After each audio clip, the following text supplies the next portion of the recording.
마가복음 8장 20절입니다. 개역성경요. 또 7개를 4,000명에게 떼어줄 때에 조각 몇 바구니 광주리를 거두었더냐.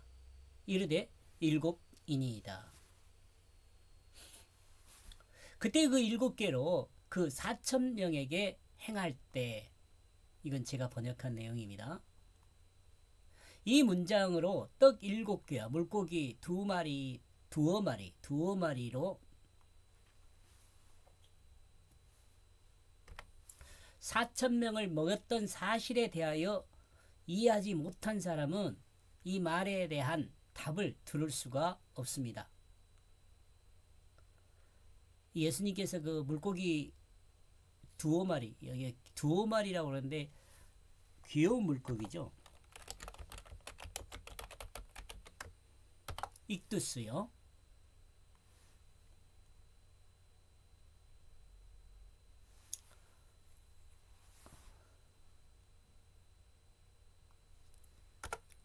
떡이란 이야기도 없고, 여기 지금 본문상에 말하는 거 7개를 떡이라고 7개라고 말하지 않잖아요. 떡 7개로 말하지 않아요. 4,000 먹여 떼어줄 때 조각 몇 방 광주리를 거두었더냐. 이르되 7인이다.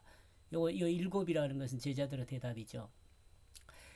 떡이란 이야기도 없고 언제 어디서 무엇을 어떻게 했는지에 대한 아무런 언급이 없이 그 7개로 그 4,000명에게 행할 때라고, 요건 이제 제가 번역한 내용인데 라는 언급만 있을 뿐입니다. 이것은 예수님이 행하신 이적이 사실이라는 그것을 말하면서도 사실 속에 담긴 의미가 무엇인지를 파악하기를 독자들에게 요구하고 있는 것이다. 이렇게 저는 생각합니다.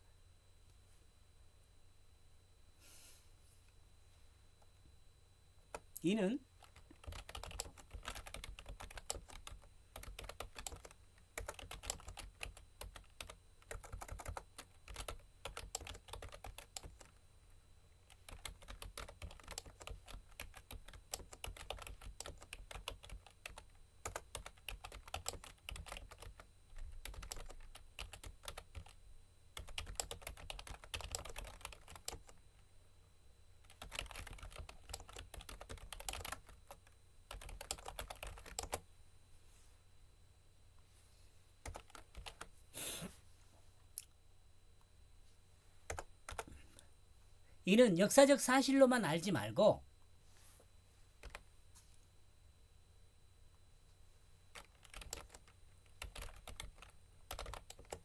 이는 그 역사를 역사적 사실로만 알지 말고 사실의 역사 안에 담아둔 의미를 알아야 한다는 그것을 성경은 설명하고 있다고 봅니다.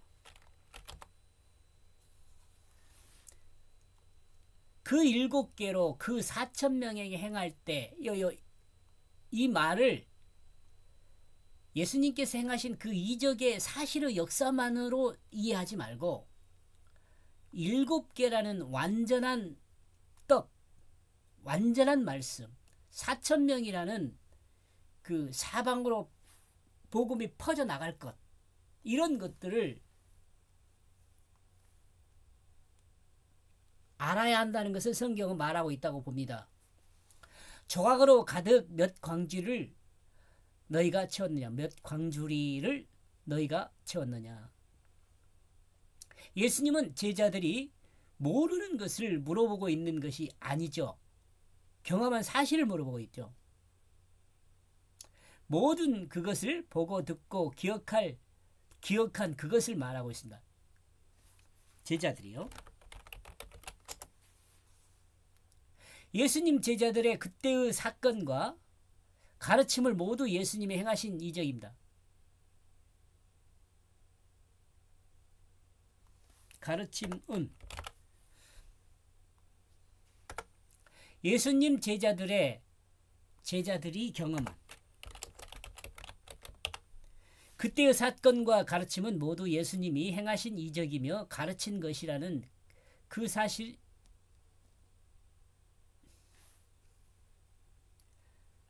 것을 가르친 것이라는 것을 알고 있습니다.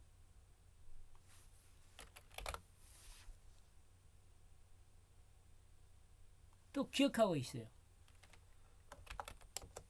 기억하고 있다.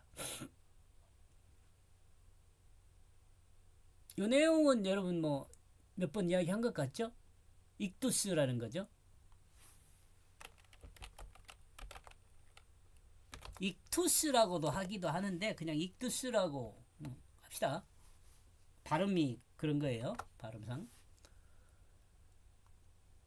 그냥 요 알면 돼요. 그냥 단어로 그냥 알고 있으면 익두스라는 것이 뭐냐 그러면 구세주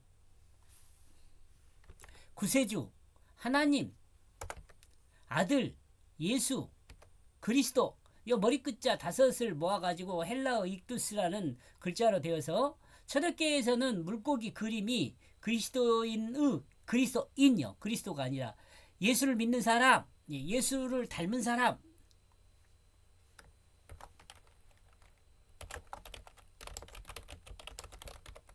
요 예수를 닮은 사람이 저기 그리스도인이에요. 그 상징적 기호로 되었습니다. 요거 요즘도 이런 거 저기 그 차라든가 이런 데 붙여갖고 차 뒷공문에 붙여갖고 다니신 분들 있죠. 고기 모양을 해가지고 안에 이상을 알지 못하는 글씨 그것이 그 익두스란 말이거든요. 그리고 익두스란 말은 물고기란 말이고 이 첫 글자를 따가지고 구세주 하나님 아들 예수 그리스도 요 첫 글자만 따가지고 앞에 그 것만 따가지고 이걸 물고기 를 만들어서 이 물고기란 말 이 물고기라는 것이 예수님께서 떡과 물고기로 사람들을 먹였잖아요. 그러니까 그냥 그때 당시에 떡과 물고기밖에 없었으니까 이렇게 먹였다 이렇게만 생각하지 마시고 떡이라는 것은 하나님 말씀을 의미하고 물고기라는 것은 익두스라고 이야기하는데 이 익두스라는 말이 구세주 하나님 아들 예수 그리스도를 말하는데 요것이 뭐냐면은 십자가와 부활을 말해요. 요 속에는 십자가와 부활이 들었어요. 왜 그러냐? 십자가를 통해서 죽었잖아요, 예수님이. 그럼 우리는 그 예수님께서 십자가를 통해서 죽었다는 것을 보고 믿으면서 내가 죽었다는 것을 믿는 거죠. 그렇게 해서 이제 죄를 속함 받죠. 그리고 나서 우리는 새로운 생명으로 거듭나요. 그 새로운 생명으로 거듭나는 게 뭐냐면 우리는 하나님의 자녀가 되는 거예요. 하나님의 자녀 주님을 닮은 하나님의 자녀죠. 말씀을 닮은 하나님의 자녀죠. 예수 그리스도라는 말 자체가 기름 부어 세운 구원자란 말이잖아요. 기름 부어 세운. 예수라는 것은 메시아라는 말이거든요. 메시아. 구원자. 그리스도라는 것은 기름 부은 거고. 그러니까 구원할 자로 기름 부음 이거 예수 그리스도예요. 구세주란 말 속에도 그 말 들어있죠. 이것이 이렇게 구원받은 사람이 누구로 사느냐면 하나님 아들로 사는 거예요. 나와 여러분은요, 우리 요즘 시대에 그러잖아요. 제자 교육해갖고 제자로 살아야 한다. 이렇게 말하는데 저는 이 제자로 사는 것보다는 하나님의 자녀로 살아야 한다. 이렇게 이해를 합니다. 하나님의 자녀로 살아야 돼요. 예수님을 닮은 사람이 하나님의 자녀. 그래 우리가 뭐라 그래요? 하나님을 향하여 아버지라고 부르잖아요. 잔소리가 좀 많았네요. 자, 그러므로 이에 대한 대답은 너무도 명확하게 대답하고 있습니다. 그러나 문제는 사실에 대한 것을 알고 있지만 의미에 대한 것은 전혀 이해하고 있지 못한 것입니다. 그러므로 이에 대한 대답은 너무도 명확하게 대답은 그러므로 제자들이 대답하는 거예요.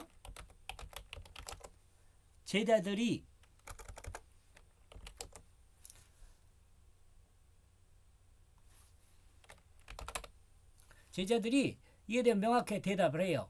그러나 문제점인 사실에 대한 것은 알고 있지만 의미에 대한 건 전혀 이해하고 있지 못한 것입니다. 그러니까 지금 제가 여기 익두스라는 걸 설명했잖아요. 이런 내용을 이해를 못한다는 말이죠. 이와 같은 문제를 아는 제자들에게 그 문제점의 원인이 바로 이와 같은 문제점을 아는 제자들에게 예수님은 이와 같은 문제점을 아는 제자들에게 그 문제점의 원인이 바로 마음으로 예수를 받아들이지 않고 자신들이 갖고 있는 목적이나 예수를 마음으로 받아들이지 않고, 원인이 바로 마음으로 예수를 마음으로 받아들이지 않고 자신들이 갖고 있는 목적이나 자신들이 가지고 있는 의미로 예수 이적을 해석했기 때문에 더 이상의 이해의 폭이 넓어지지 않고 있습니다. 이에 대해 예수님은 제자들의 마음을 지적하고 있습니다. 그러므로 그들은 그 자신에게 말하고 있다. 그들은 제자들이죠. 예수님은 제자들이 7이라고 말하는 거예요. 7바구니가 거두었다 이렇게 말하는 거예요. 예수님 제자들은 예수님의 질문에 대해 청산유수를 대답했습니다. 이렇게 그냥 이야기한 거예요. 여러분 막 자신 있게 대답했다 그런 의미를 전달하고 싶어서 제가 이렇게 청산유수라고 썼습니다. 예수님 그것도 모를 것 같습니까? 우리를 바보로 하십니까? 우리는 그때 분명히 7 광주를 채웠습니다. 그냥 이렇게 그 상황을 한번 설명해 본 겁니다. 여러분 다르게 할 수 있어요. 예. 이같이 예수님의 질문에 분명하게 대답했지만 다음 단계인 예수님의 말씀은 이해하지 못합니다. 바리새인의 누룩과 헤롯의 누룩을 조심하라.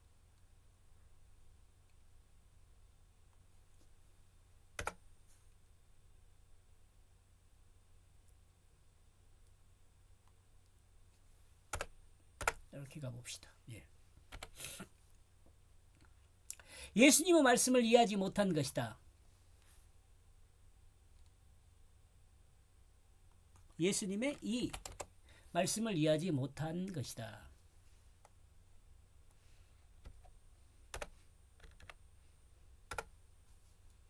제자들은 예수님의 이적이나 가르침을 듣고 알았지만 그 가르침과 이적이 의미하는 것이 무엇인지 또 어떻게 행해야 할 것인지에 대해 이해하고 있지 못했습니다. 그러므로 예수님이 어떻게 행할 것인가에 대해 가르쳤을 때 제자들은 그 말의 의미가 무엇인지를 몰랐습니다. 그러나 우리는 여기서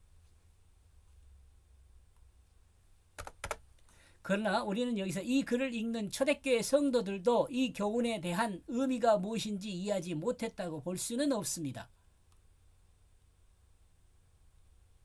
성경이 이렇게 기록할 수 있었던 것은 이 글을 읽는 독자들은 바리새인의 누룩과 헤롯의 누룩이 무엇을 의미하는지 아마 명확히 알고 있었을 것으로 보입니다.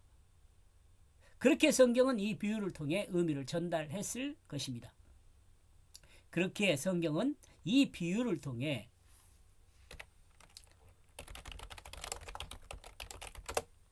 하나님의 뜻인 그 의미를 전달했을 것입니다. 지금 제가 설명하고 있으니까 여러분이 좀 잘 들어야지 이거 알 수 있을 거예요. 지금 마가복음을 시작하면서 처음부터 이렇게 마가복음을 처음부터 들은 사람은 이게 별로 어려운 이야기가 아니에요. 근데 지금 여기 요 내용만 딱 듣는다면 이거 어렵죠. 이렇게 해서 20절요. 제가 번역한 내용 종합하면 그때 그 7개로 그 4,000명에게 행할 때 조각으로 가득 몇 광주리를 너희가 채웠느냐. 그러므로 그들은 그 자신에게 말하고 있다. 7인이다. 떡 7개로 4,000명을 먹이고 조각 7 광주리를 먹이고 떡 조각이라고 씁시다. 떡 조각 7 광주를 채웠다. 여기까지 보겠습니다. 고맙습니다.